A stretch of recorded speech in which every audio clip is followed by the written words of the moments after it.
আল্লাহ রাব্বুল আলামিন ওই জান্নাতি বান্দাকে জান্নাতের খাতা থেকে নাম কেটে দিয়ে ডাইরেক্ট জাহান্নামে ফেলে দিবে।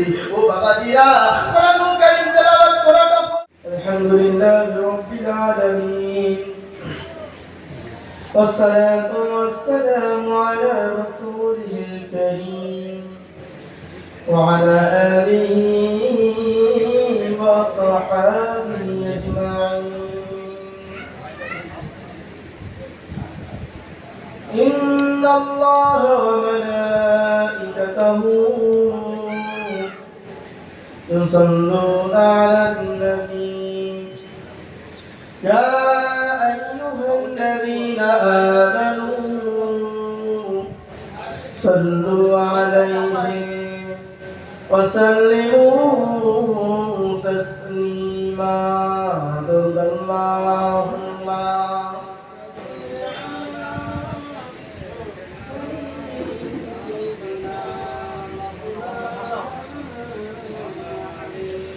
وعلى آل سيدنا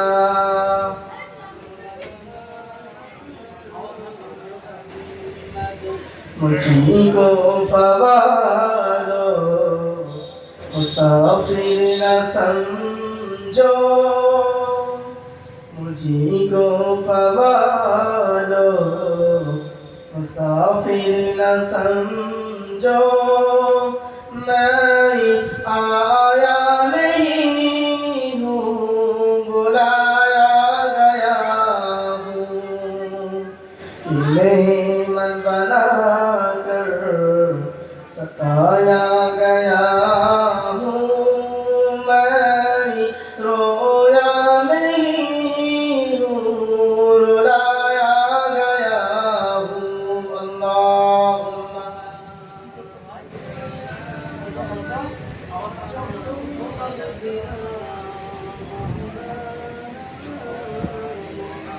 وعلى آل سيدنا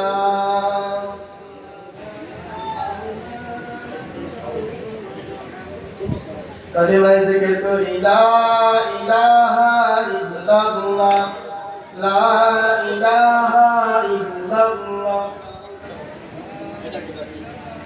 ला इलाहा इल्लल्लाह मुहम्मदुर রাসূলুল্লাহ। প্রিয় গ্রামবাসী ভাই বাবাজিরা, আপনারা যে যেখানে ঘোরাফেরি করছেন এদিক ওদিকে সময় নষ্ট না করে পবিত্র মাহফিলে চলে আসেন। আমাদের প্রধান বক্তা চলে এসেছেন, ইনশাআল্লাহ খুব তাড়াতাড়ি উঠবে। দেখুন, দুনিয়ায় এসেছি, দুনিয়া থেকে চলে যেতে হবে। ওই জন্য আল্লাহ বলেছে আল্লাযী খালাকাল মাউতা ওয়াল হায়াতা লিয়াবলুয়াকুম আইয়ুকুম আহসানু আমালা। আমি আল্লাহ দেখতে চাই, তোমাদেরকে সৃষ্টি করে এটাই দেখতে চাই যে কে কতটা ভালো কাজ করতে পারে একে অপরের তুলনায়।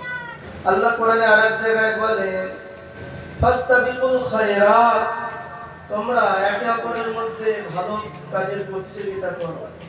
নিজের স্ত্রী থেকে বেশি ভালো কাজ করো, স্ত্রী নিজের স্বামীর থেকে বেশি ভালো কাজ করো। এমনই ভাবে আল্লাহ বারবার কোরআনে বলে দিয়েছে। তো আল্লাহ রাব্বুল আলামিন আমাদেরকে বড়ই রহমত দান করেছেন, বড়ই নিয়ামত দান করেছেন।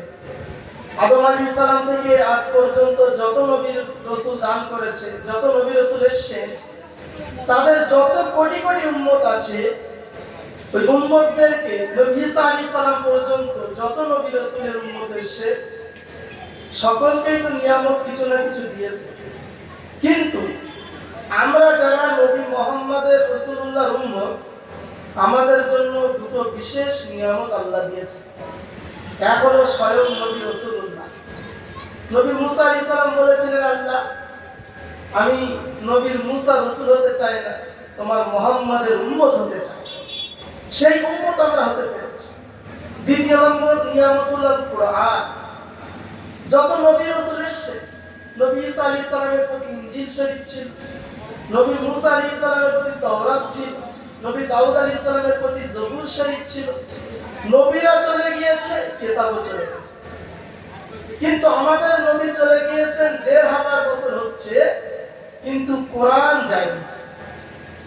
কারোর ক্ষমতা হলো না কোরআনের একটা শব্দ পরিবর্তন করা, কারোর ক্ষমতা হলো না কোরআনের একটা নোক্তা পরিবর্তন করা।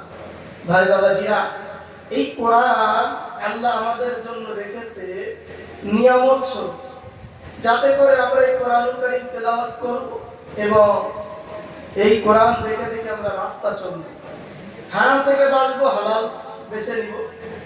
যেটা আল্লাহ কোরআনে বলেছে, আল্লাহ বলেছে তোমরা যখন রাস্তা দিয়ে চলবে তোমাদের নজরগুলো নিচু করে চলবে।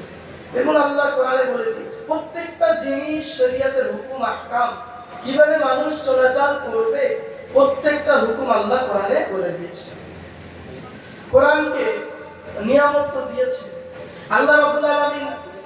যখন অন্য জীবদেরকে, অন্য প্রাণীদেরকে বলেছিল যে কোরআনটা তোমরা দায়িত্ব নাও, তোমাদের উপরে কোরআন নাযিল করব, সবাই অস্বীকার করেছিল, আল্লাহ আমরা পারবো না, আমরা ধ্বংস হয়ে যাব। কিন্তু উম্মতে মুহাম্মাদী নির্ভর বোকা, এরা সেই কোরআনের ভারের দায়িত্বটা নিয়েছে। একটু জোরে বলি সুবহানাল্লাহ। পৃথিবীতে এই কোরআন এমন একটি কিতাব, যে কিতাবটা একমাত্র মানুষ মুসলমানেরাই মুখস্থ করতে পারে, মানুষ জাতি মুখস্থ করতে পারে। হিন্দুদের রামায়ণ বলে, খ্রিস্টানদের বাইবেল বলে, অন্য কিতাব বলে, কারণ মুখস্থ করার ক্ষমতা নেই। আপনি আমাদের গ্রামে আলহামদুলিল্লাহ ২-৩ হাফেজ পেয়ে যাবেন। আমাদের নুরুদ্দিন আছে, আমাদের এই সাইডে খালেদ চাচার ছেলে আছে, কোরআনের হাফেজ আলহামদুলিল্লাহ। প্রত্যেকটা গ্রামে কিছু না কিছু কোরআনের হাফেজ আছে। তাই আল্লাহ বলে ইন্না নাহনু নাযালনা যিকরা ওয়া ইন্না লাহু লাহাফিজুন। আল্লাহ রাব্বুল আলামিন কোরআনুল কারীমের মধ্যে বলে দিয়েছেন আমি আল্লাহ এই কোরআনুল কারীমকে নাযিল করেছি, আর এই কোরআনুল কারীমের দায়িত্বটাও নিয়ে রেখেছি।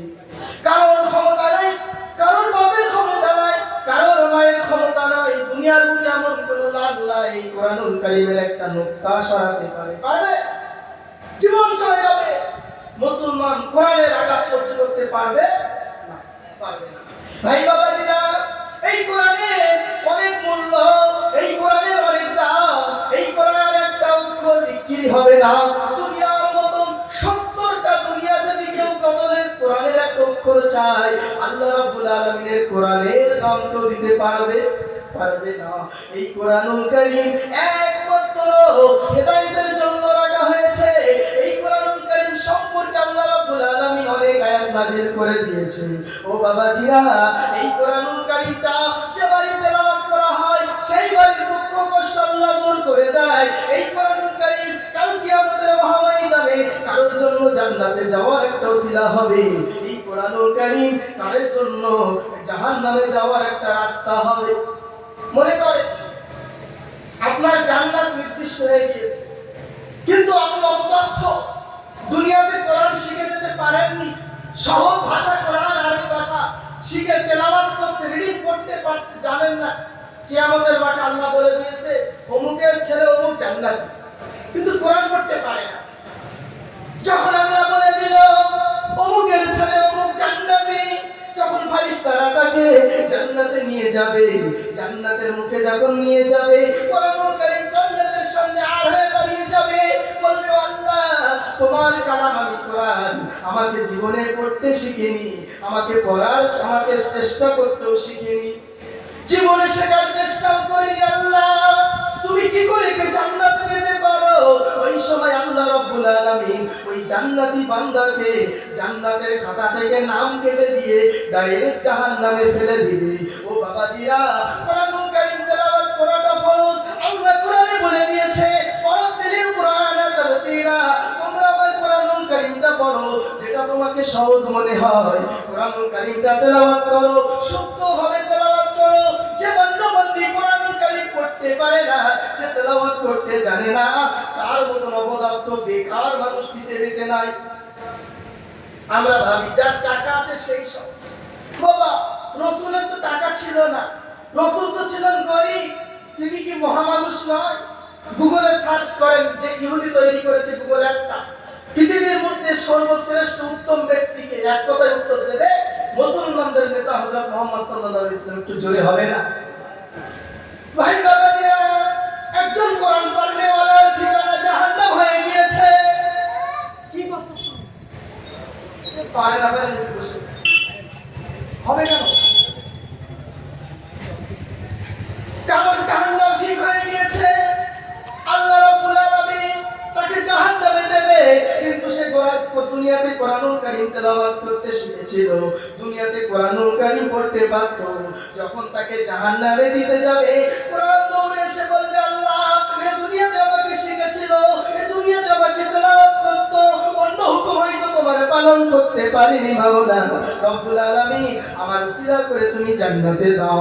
ওই সময় যে বান্দাকে জাহান্নামে দেওয়া হচ্ছিল, আল্লাহ রব্বুল আলামিন কোরআনের উসিলা করে তাকে জান্নাতে দেবে। একটু জোরে বলি কোরআন পড়ার মধ্যে যা হাদিসের মধ্যে এসে নবীজি বলে, যে ব্যক্তি ঘরে কোরআনুল কারীম তেলাওয়াত করা হয় সেই ঘরে শয়তান প্রবেশ করে না। বিশেষ করে যে ঘরে সূরা বাকারা একবারের যে সূরাটা আছে, ওই সূরাটা যে তেলাওয়াত করবে, রাসূল জানিয়ে দিয়েছেন সেই ঘরে জিন প্রবেশ করে না। সেই ঘরের মানুষদেরকে জিন জীবনে সেই ঘরে ক্ষতি করতে পারে না। নবীজি বলে গেছেন, যে ঘরে কোরআনুল কারীম বিশেষ করে সূরা বাকারা তেলাওয়াত করা হয় সেই ঘরে শয়তান প্রবেশ করতে পারে না। একটু জোরে হবে না সুবহানাল্লাহ? ওই ভাই বাবাজিরা, আপনার বড় দুঃখ, আপনার রোগ হয়েছে, আপনার অভাব অনটন, একটু ঘরে কোরআনুল কারীমটা তেলাওয়াত করেন। আপনার স্ত্রীকে বলেন কোরআনুল কারীমটা তেলাওয়াত করার জন্য, আপনার স্ত্রীকে বলেন, আপনার সন্তানদেরকে কোরআনের শিক্ষাটা দেন। ইনশাআল্লাহ আপনার অভাব অনটন, আপনার আপদ বিপদ দূর হয়ে যাবে। একটু জোরে বলি অভাব অনটন দূর হয়ে যাবে। বিশ্বাস করে কোরআনুল কারীম তেলাওয়াত করতে হবে, তাহলে আপনি ইনশাআল্লাহ নাজাত পেয়ে যাবেন। বড় বড় ওলিরা নাজাত পেয়ে গিয়েছে এই কোরআনের ওসিলা করে। মালদ্বীপ নামক একটা দেশ, দুনিয়াতে 206টি দেশ আছে, এই 206টি দেশের মধ্যে একটা দেশ নাম হলো মালদ্বীপ। যে মালদ্বীপে অমুসলিম মুসলিম সবাই ঘুরতে যায়। এই মালদ্বীপে আগে ছিল বৌদ্ধ ধর্ম, এই কোরআনের ওসিলা করে এখন পুরো মালদ্বীপ দেশটা, ওই দেশটার সমস্ত মানুষ এখন মুসলমান। একটু জোরে বলি মালদ্বীপ নামক একটা দেশ আছে। যে মালদ্বীপ না, আমাদের টাকি মালদ্বীপ নয়, একটা দেশের নাম মালদ্বীপ। সেই মালদ্বীপে সব মুসলমান। মানুষ আশ্চর্য হয়ে যায়, সমুদ্রের মাঝখানে একটা দেশ, ছোট্ট একটা দেশ, এক দু লক্ষ মানুষ, সেখানে সব মুসলমান কি করে হলো? ও ভাই বাবাজিরা, বিশাল এক ঘটনা। আরব থেকে 300 ব্যক্তি ব্যবসার জন্য জাহাজে করে যাচ্ছিল। হঠাৎ সমুদ্রের মাঝখানে জাহাজটা ডুবে গেল, জাহাজটা ওখানেই ভেঙে চুরে নষ্ট হয়ে গেল। ও ভাই বাবাজিরা, ওই জাহাজের মধ্যে একটা 14 বছরের যুবক ছিল, নাম তার ছিল হাফেজ আবুল বারাকাত। এই হাফেজ আবুল বারাকাত ছিল কোরআনের হাফেজ। এই হাফেজ আবুল বারাকাত সমুদ্রের হাবুডুবু খায়, আল্লাহকে ডাক দিয়ে বলে, ও আল্লাহ, তুমি তো কোরআনের ওসিলা করে কত মানুষকে হেদায়েত দিয়েছো, কত আপদ বিপদ দূর করে দিয়েছো। ও মাবুদ, আজকে তুমি এই কোরআন, তোমার কোরআনুল কারীম নিয়াত করেছি, মুখস্থ করেছি, আমার নাম হলো হাফেজ আবুল বারাকাত। আল্লাহ, তুমি আমাকে এই সমুদ্র থেকে কোরআনের ওসিলা করে হেফাজত করো। বলতে দেরি, কাজ হতে দেরি হলো না। একটা ঢেউ আসলো, তক্তা পেয়ে গেল। হাফেজ আবুল বারাকাত এক ঢেউ মালদ্বীপ সাগরের কাছে চলে গেল, মালদ্বীপের কাছে চলে গেল, দ্বীপে চলে গেল। খালি একটাই দোয়া করেছে, আল্লাহ, কত তুমি মানুষকে হেদায়েত দান করেছো, আমাকে বাঁচিয়ে দাও। ভাই বাবাজিরা, হাফেজ আবুল বারাকাত মালদ্বীপে চলে গেল, মালদ্বীপে তিনি থাকতে লাগলেন। ভাই বাবাজিরা, কিন্তু না, মালদ্বীপে তার কানে কখনো আজানের আওয়াজ আসে না। আরবের মানুষ আজান শুনে শুনে অভ্যস্ত, জন্ম থেকে আজান শুনে এসেছে। কিন্তু যেই মালদ্বীপে গিয়েছে, গিয়ে দেখো কোনো আজান নেই। সব মানুষ ঠাকুর পূজা করে, মূর্তি পূজা করে। আমাদের এই ভাই না ঠাকুর পূজা, ওই রকম পূজা করছে। ভাই বাবাজিরা, হাফেজ আবুল বারাকাত নিজের আশ্রয়ের জন্য বাড়ি ঘর খুঁজতে লাগলো, কিন্তু না, কোনো ঘর বাড়ি তিনি খুঁজে পেলেন না। ও ভাই বাবাজিরা, কেউ তাকে আশ্রয় দেয় না। একজন পরিবার কাছে সে গেল, বুড়িমার দুনিয়াতে কেউ বেঁচে নাই। ওই বুড়িমার একমাত্র যুবতী মেয়ে আর বুড়িমা ছাড়া আর কেউ নাই। হাফেজ আবুল বারাকাত সেই বুড়িমার বাড়ি আশ্রয় নিয়ে এই সত্যে, ও মা বুড়িমা, আমি আপনার বাড়ি থাকতে চাই, আমি আপনার বাড়ি আশ্রয় নিতে চাই। আমার দুনিয়াতে কেউ বেঁচে নাই, সবাই মারা গিয়েছে। আমি হাফেজ আবুল বারাকাত সুদূর আরব থেকে এসেছি, আমাকে একটু আশ্রয় দাও। বুড়িমা আশ্রয় দিয়ে দিল এই সত্যে যে তুমি যা ইনকাম করবে সমস্ত ইনকাম গুলো আমার হাতে তুলে দেবে। এই সত্যে হাফেজ আবুল বারাকাত থাকতে লাগলো।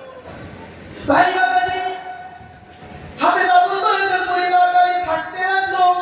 কিছুদিন কেটে গেল। বেশ কিছুদিন হয়ে যাবার পরে একদিন সকালবেলা দেখে ওই বুড়িমা ওই কোনায় বসে খুবই কাকুতু মিনতি করে কাঁদছে, থরথর করে কাঁদছে আর কাঁপে। তার সাথে তার যুবতী মেয়েটাও কাঁদে। ওই সময় হাফেজ আবুল বারাকাত দৌড়ে বুড়িমার কাছে গেল। ও মা বুড়িমা, কি হয়েছে বলুন না, কেন কাঁদেন? আপনার মেয়ে সন্তানও কাঁদে। ওই সময় ওই বুড়িমা বলল, বাবা কিছু না বলতে রাজি নয়। কিন্তু হাফেজ আবুল বারাকাত এত জোর করতে লাগলো, তার কান্নার উদ্দেশ্যটা বুড়িমা বলে ফেললো। বললো, বাবা আমাদের মালদ্বীপে একটা দানব ওঠে। এই দানব যখন ওঠে আমাদের হাজার মানুষ, ছেলে মেয়ে যাকে পায় তাকে মেরে ফেলে। আমাদের বাদশাহ অনেক কষ্ট করে তার সাথে শর্ত লাগিয়েছে। কি শর্ত? যে যত মানুষকে সে মারে সে আর মারবে না। একটা শর্ত। কি শর্ত? সেই শর্তটা হলো বছরে একদিন সে সমুদ্র থেকে উঠবে, আর তার একজন একটা ঘর করে দেওয়া হয়েছে মহল, সেই মহলের মধ্যে একটা যুবতী সুন্দরী নারীকে রেখে দিতে হবে। ওই নারীর সঙ্গে খারাপ কাজ করবে এবং তাকে মেরে ফেলবে, সকালবেলা লাশ নিয়ে চলে যাবে। প্রতি বছরে একটা তারিখ, প্রতি বছরে একটা সুন্দরী যুবতীকে ওর কাছে দিতে হবে। এর বদলাতে সে কাউকে, মালদ্বীপের কাউকে ক্ষতি করবে না। এটা ওই শর্ত যেটা ওমর রাদিয়াল্লাহু আনহু জামানা হয়েছে। ওমর রাদিয়াল্লাহু আনহু জামানায় ফুরাত নদীতে হঠাৎ পানি আসা বন্ধ হয়ে গেল। একজন সাহাবী সেই এলাকার দায়িত্বপ্রাপ্ত ছিলেন। তিনি সেই এলাকায় গিয়ে দেখলেন যে ফুরাত নদীতে একটা বছরে পানি ওঠে না। ওই সময় ওরা কি করে, একটা যুবতী মেয়েকে সমুদ্রের মধ্যে মাথা পর্যন্ত পুঁতে দেয়, তারপরে আস্তে আস্তে কিছুদিন পর পানি ওঠে। এইভাবে তাকে বলিনি। ওমর রাদিয়াল্লাহু আনহু চিঠি লিখেছিলেন। ওমর রাদিয়াল্লাহু আনহু, বুখারী শরীফের হাদিস, ওমর রাদিয়াল্লাহু আনহু চিঠি লিখেছিলেন, হে নির্লজ্জ, তুই যদি আল্লাহর হুকুমে চলিস, তাহলে এক্ষুনি পানি তোর বুক থেকে পানি ছেড়ে দে। আর তুই যদি অন্য কারো ইশারায় চলিস তাহলে বলি আমরাও দেব। আমি ওমর বলছি, যদি আল্লাহর হুকুমে চলিস তাহলে পানি এক্ষুনি উঠে যা। এই শয়তানি মতভেদ বাদ দে। বুখারী শরীফের হাদিস। ওমর রাদিয়াল্লাহু আনহু চিঠিটা লিখে ওই নীল নদের মাঝখানে রেখে দিলেন। চিঠি পড়তে দেই, চিঠি রাখতে দেই, পানি উঠতে দেরি নয়। ধপ ধপ করে চতুর্দিকে পানি ওঠা শুরু হলো। একটু জোরে হবে না সুবহানাল্লাহ? ভাই বাবাজিরা, তো ওই রকম ভাবে মালদ্বীপের ওই ঘটনা, ওই মেয়ে যুবতীকে দেওয়া হবে, তার ওসিলা করে তার বদৌলতে মালদ্বীপের সমস্ত মানুষ বেঁচে যাবে। হাফেজ আবুল বারাকাত বলে, মা, ও মা বুড়িমা, এটা বেদাত কাজ, এটা ইসলামের কোনো জায়গা নাই। এটা হলো শয়তানি কাজ, এটা হলো অধর্মী কাজ, এর মধ্যে কোনো ভালাই নেই। ও মা, ওই আবুল বারাকাত, হাফেজ আবুল বারাকাত, আমি বলছি শুনুন, আপনার মেয়ের নাম যখন এবছর উঠেছে, আপনার মেয়েকে ওই মালদ্বীপের দৈত্য ঘরে পাঠানো হবে। ওই আপনার মেয়ের জায়গায় আমাকে আজকে সাজিয়ে দেন, আমার বক্তারিকে আমাকে সাজিয়ে দেন, ওই দৈত্যের কাছে আমি যাব। বুড়িমা প্রথমত রাজি নয়।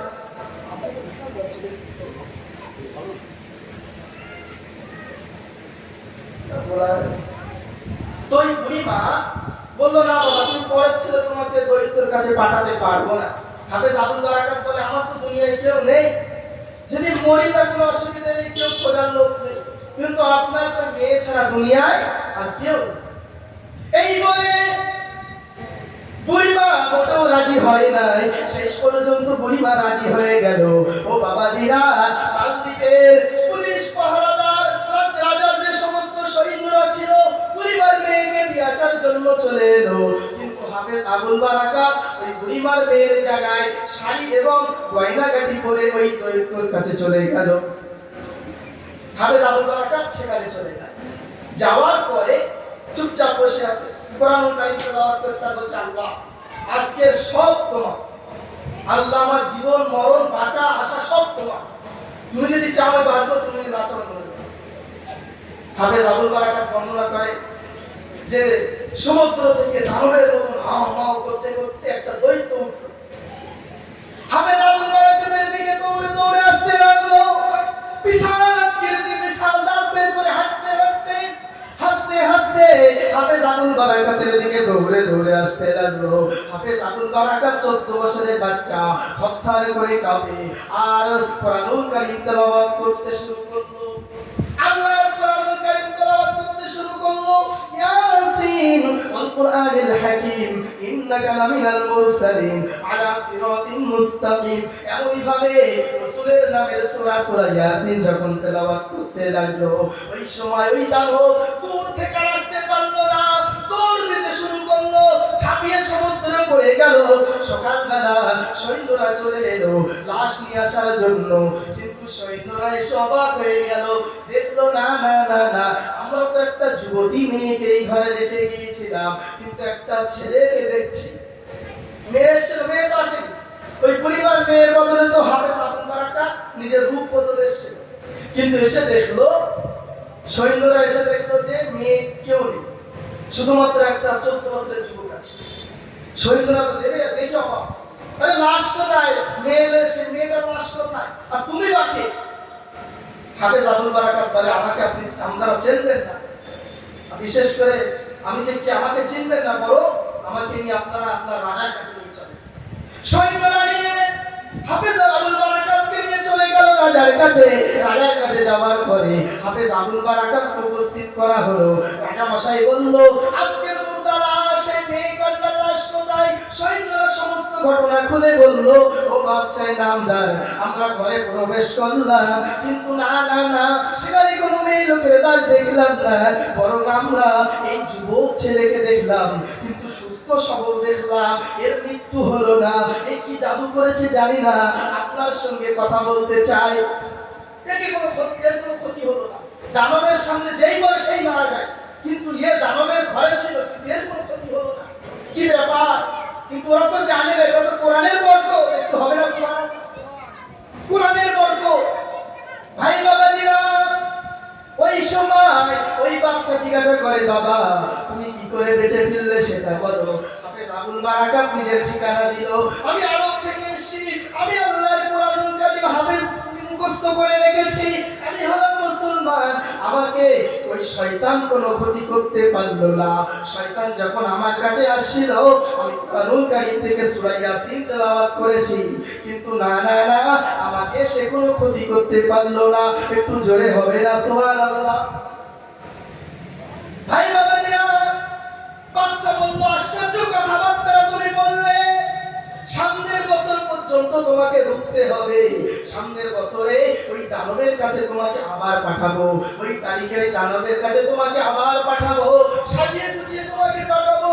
যদি তুমি সেখান থেকে ফিরে আসতে পারো, তাহলে যত সোনা দানা চাবে, যত মণিমাণিক্য চাইবে, সমস্ত রকম মণিমাণিক্য তোমাকে দেওয়া হবে।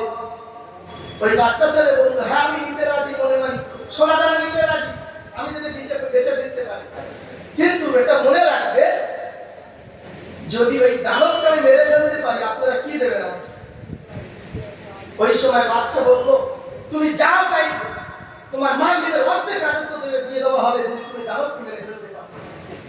হাফেজ আবুল বারাকাত বলল, না, আমি রাজত্ব চাই না। 14 বছরের যুবক হাফেজ সে কি বলছে, আমি রাজত্ব চাই না, আমি চাই যদি আমি ওই দানবকে মেরে ফেলতে পারি, তাহলে আপনাকে ইসলাম গ্রহণ করতে হবে। বাদশা বলল, ঠিক আছে, আমি ইনশাআল্লাহ, যদি আমার আল্লাহ প্রভু চায় আমি ইসলাম গ্রহণ করব। হাফেজ আবুল বারাকাত এই শর্তে রাজি হয়ে গেল। সেই তারিখ চলে এলো, সামনের বছর ওই তারিখ চলে আসার পরে হাফেজ আবুল বারাকাতকে সাজিয়ে গুছিয়ে দানবের ঘরে পাঠানো হলো। আবার দানবের আসার সময় হলো, গর্জন করতে লাগলো, সমুদ্র থেকে দানব উঠতে লাগলো। ওই সময় হাফেজ আবুল বারাকাত কুরআনুল কারীম থেকে সূরা ইয়াসিন আবার তেলাওয়াত করতে লাগলো, আর মনে মনে বলতে লাগলো, আল্লাহ আজকে শয়তানকে তাড়াবো না। আল্লাহ তুমি যদি চাও এই মালদ্বীপ দেশটা মুসলমান হয়ে যায়, রব্বুল আলামিন তুমি যদি চাও এই দেশের বাদশা মুসলমান হয়ে গেলে এই বিশ্বে এই মালদ্বীপের সমস্ত মানুষ মুসলমান হয়ে যাবে। আল্লাহ গো আল্লাহ, এই কোরআনের ওসিলা করে আমি তার দিকে ফুক মারবো, আল্লাহ তুমি তাকে মেরে ফেলে দিও। এই কথা বলতে বলতে হাফেজ আবুল বারাকাত সূরা ইয়াসিন তেলাওয়াত করতে লাগলো, ইয়াসিন ওয়াল কুরআনিল হাকীম ইন্নাকা লামিনাল মুরসালিন আলা সিরাতিন মুস্তাকিম। এমন ভাবে যখন সূরা ইয়াসিন তেলাওয়াত করতে করতে ওই দানবের দিকে ফু মারলো, ওই দানব তখন জ্বলতে জ্বলতে জ্বলতে জ্বলতে ওখানেই ছাই হয়ে পড়ে গেল। একটু জোরে বলি কোরআনের বর্ণনা। ও ভাই বাবাজিরা, বাদশার কাছে সকালবেলা নিয়ে যাওয়া হলো। বাদশা তখন খুশি হয়ে গেল, বাদশার সঙ্গে সঙ্গে পড়তে লাগলো, আশহাদু আল্লা ইলাহা ইল্লাল্লাহ ওয়া আশহাদু আন্না মুহাম্মাদার রাসূলুল্লাহ। ইসলাম গ্রহণ করলো। শুধু না বাদশা ইসলাম কবুল করলো তাই নয়, বাদশার সাথে লক্ষ লক্ষ মালদ্বীপের যত মানুষ ছিল সবাই ইসলাম কবুল করলো। একটু জোরে বলি। এই কারণে আজকে মালদ্বীপ দেশটা পুরো মুসলমান। বক্তা আসার সময় হয়ে গেছে, আমিও খুব সংক্ষিপ্ত ভাবে বললাম। ভাই বাবাজিরা, প্রিয় গ্রামবাসী ভাই বাবাজিরা, আপনাদের প্রতি আমার অত্যন্ত কর্তব্য। আমি একজন আলেম মানুষ, আমার সামনে অনেক অন্যায় হয়, নিজের বাড়িতে হয়, নিজের এলাকায় হয়, নিজের পরিবারে গেলাম। এমন এমন ঘর আছে কুরআনুল কারীম তেলাওয়াত করতে পারে না, আলিফটা শুদ্ধভাবে উচ্চারণ করতে পারে না। দুর্ভাগ্য এই মুসলমানের, দুর্ভাগ্য মানে এদের মতন অপবাদ, এদের মতন অসহায়, এদের মতন গরিব, এদের মতন অসহায় দুর্ভিক্ষ পৃথিবীতে কেউ নেই যারা কোরআনের কিতাব পড়তে পারে না, যে কোরআনুল কারীমটা আল্লাহ নষ্ট না করে দুনিয়ার বুকে রেখে দিয়েছে। ভাই বাবাজিরা, আপনারা সকলে মন প্রাণে একান্তই চেষ্টা করে যে আল্লাহ যেমন আমাদেরকে সৃষ্টি করেছে ইবাদত করার জন্য, ঠিক তেমনি আয় উন্নতি করার জন্য। কিন্তু আপনি যদি এই কোরআনুল কারীম না তেলাওয়াত করতে পারেন, আপনার মতন দুর্ভাগ্য আর হতাশা কেউ হবে না।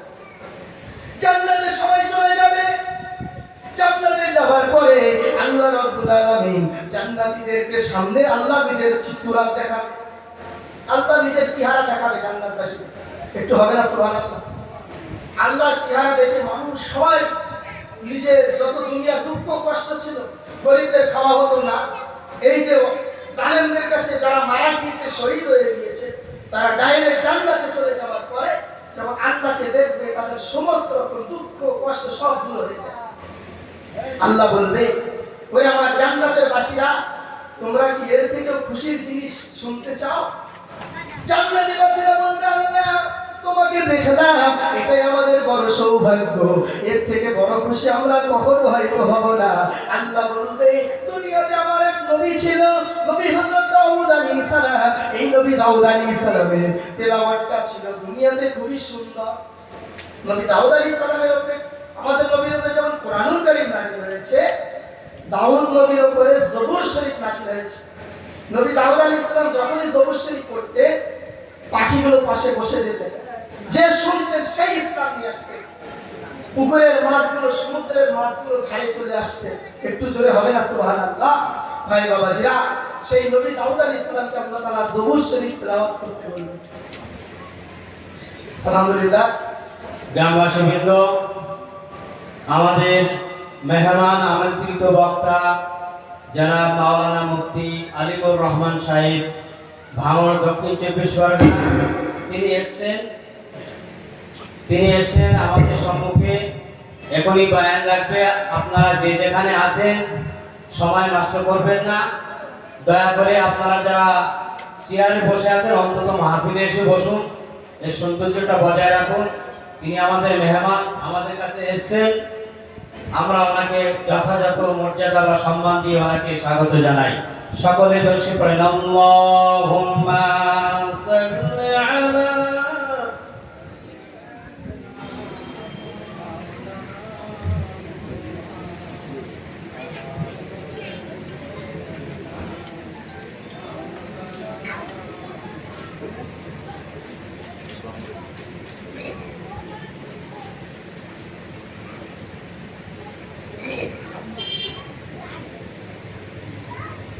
আসসালামু আলাইকুম ওয়া রাহমাতুল্লাহি ওয়া বারাকাতুহু। আপনারা সকলে ভালো আছেন? আল্লাহ পাকের শুকরিয়া। যারা বাইরে বসে আছেন, আমি সকল আমার বাপেদের বলবো একটু কাছে যদি আসা যায়।